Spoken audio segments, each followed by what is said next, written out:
Welcome back to our channel, everybody. And let's just start with the absolute heaviest thing on the menu for Tuesday. Maybesh. Jada Hunter is about to break Amy Choi's heart into a million pieces. Honestly, it is going to be so hard to watch. So Jada has to sit Amy down in that bleak little interrogation room. You guys know the room. The lighting is always terrible. The vibes are always awful. And Jada has to tell her what the Salem PD thinks happened to Sophia. Jada has to deliver the devastating news that they found bloody evidence that could be a match for Sophia. And Amy is just going to face the absolute worst moment of her life. It's just so sad. Amy has been through enough, and now she is sitting there thinking her daughter took her own life. Because we all know the truth. Right. We know what actually happened. Kristen DiMera literally bashed Sophia's head in with a rock. And then she had her goons toss the poor girl's body in the river. I mean, what were they thinking with this storyline? It is so incredibly dark. And the worst part is that Sophia had already set up this elaborate, twisted plan to fake her own suicide and frame Holly Jonas. Sophia literally wrote a fake suicide note blaming Holly. So now Jada is looking at the fake note, looking at the real blood from Kristen's attack, and putting together a puzzle that is completely wrong. Jada is a good cop. She really is. But she is completely missing the Kristen DiMera of it all right now.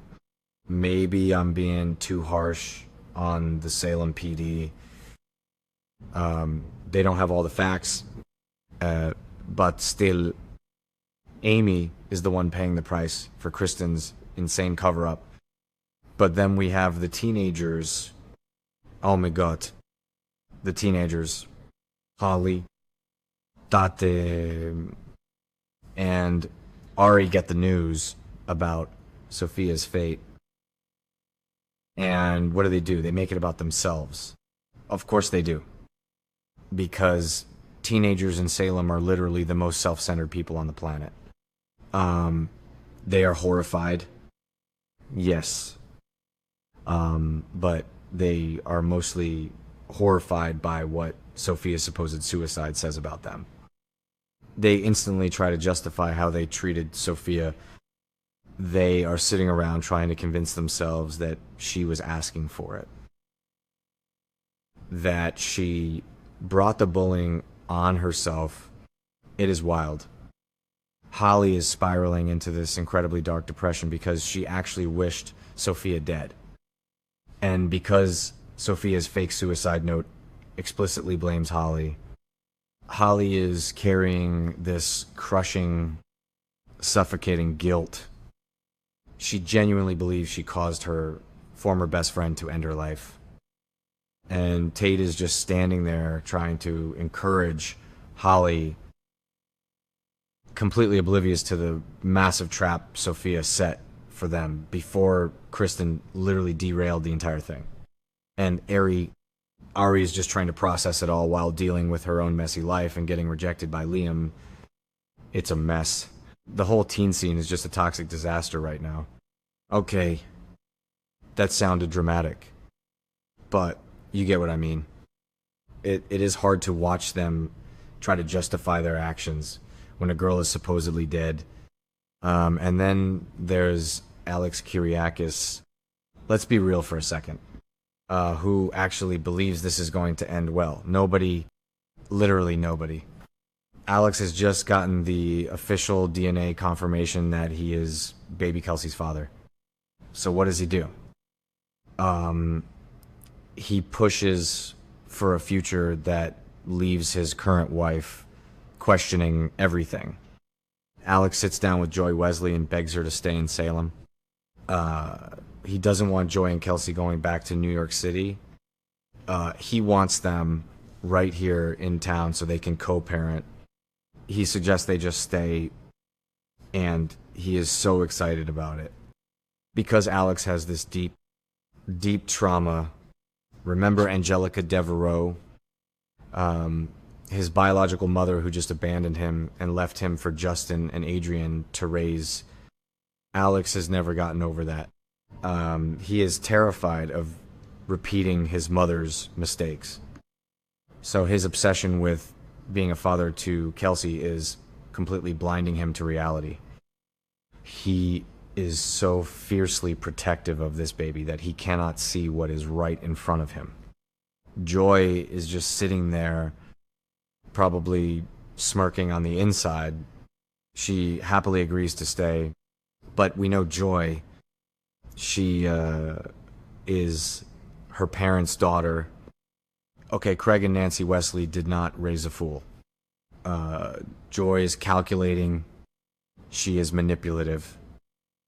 She is using this co-parenting agreement as a calculated move to pull Alex closer. She wants to completely destroy his marriage to Stephanie and win him back. And Alex is just handing her the keys to his life. He is so oblivious. I mean, really, how can a guy who used to be such a player be this blind to a woman playing him? It is frustrating to watch. Sometimes I want to just shake him through the screen. Meanwhile, his actual wife, Stephanie Johnson, is completely losing her mind. And I don't blame her. Not even a little bit. Stephanie is over at Julie Williams's house, just venting and pouring her heart out. She is admitting that she is not thrilled about being an instant stepmother, especially to Joy's baby. Joy, the woman who left town and lied about being pregnant. Stephanie's feeling completely alienated. She watches Alex and Joy acting like this happy little family unit, and she feels like a total outsider in her own marriage. And let's not forget what Stephanie has just been through. She's dealing with severe PTSD from being kidnapped and held captive by Owen Kent. She is broken right now. She is traumatized. She is having nightmares. She is not in a mental space to deal with a surprise baby and a manipulative baby mama. So she goes to Julie, which makes sense, because Julie is the matriarch of the family and always has an opinion. Julie listens to her. But I don't know if anyone can actually help Stephanie right now. But here is the thing that terrifies me, the thing that is making me scream at my television. Stephanie has a gun. Steve Johnson, her father, literally took his deeply traumatized, paranoid daughter to the shooting range to teach her self-defense. Steve gave her a loaded weapon because he wanted her to feel safe after the kidnapping. But Stephanie is a ticking time bomb. She is armed. She is incredibly vulnerable, and she is jealous. Plus, she just had that deeply uncomfortable moment where Jeremy misread her vulnerability and kissed her. Stephanie is surrounded by triggers. The writers are clearly setting up a horrible twist here. Somebody is going to get shot. Stephanie is going to pull the trigger on someone, and it is going to be a disaster. I just know it. So let's pivot to something slightly less lethal but equally messy. Philip Kiriakis and Gabi Hernandez. They are living together now. They are sharing a space, sharing a life, and Gabi has decided to work with Titan for Gabi's Chic. So they are personal partners and professional partners, and we all know how that goes in Salem. It never works. It never, ever works. Philip is starting to blur the lines between business and control. He is giving Gabi personal advice, trying to guide her. But Gabi is, well, she's Gabi. She is fierce. She is ambitious. And right now, she is arguably more professionally successful than Philip is. Gabi Chic is a massive powerhouse. Gabi es an ego, and she does not like being told what to do. So how is their personal relationship going to survive when Philip starts acting like he knows better than her? Gabi is a risk taker.